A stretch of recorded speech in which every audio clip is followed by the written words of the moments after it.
হ্যাঁ তুই কি আমার অসৎ মনে করছস? এই আমার যে গত সপ্তাহে চাক্কা লাগাই দিলাম সে চাক্কা কই? এটাই তো ভাই সেই চাকা। এটা ওই চাক্কা? এটা ওই চাক্কা? চাক্কা কি করছো সেটা কও।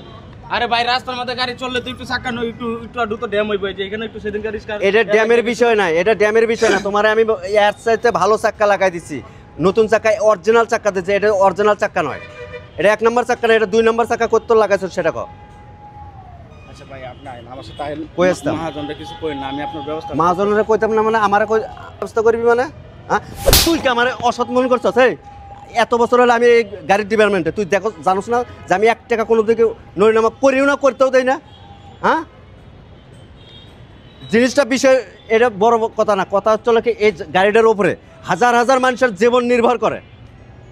এই গাড়িটা যদি যখন রানিংয়ে থাকবে তখন যদি ধাম করে যদি চাকাটা যদি বাস্ট হয় তখন মানুষের কি হবে? এই কি হবে? কেন তোরা মানুষের জীবন নিয়ে টানাটানি করস? হ্যাঁ এই মানুষ যদি কোনো একটা অ্যাক্সিডেন্ট হয় এই মানুষের ড্রাইভার কি তুই নিবি? গাড়ি থুয়ে তো পালায় চলে যাবি, তখন পুরো ড্রাইভার নেওয়া লাগে গাড়ির মালিকও।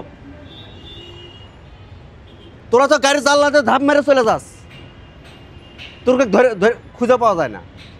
তখন এই গাড়ি নিয়ে আসো, মানুষের জীবনের জরিমানা এই সেই সমস্ত গাড়ির মালিকও করা লাগে। তুই ইয়ে কর, এদিকে দে, চাবি দে। তোর মতো অসৎ ড্রাইভারের আমার দরকার নেই, চাবি দে, ভাগ এখান থেকে।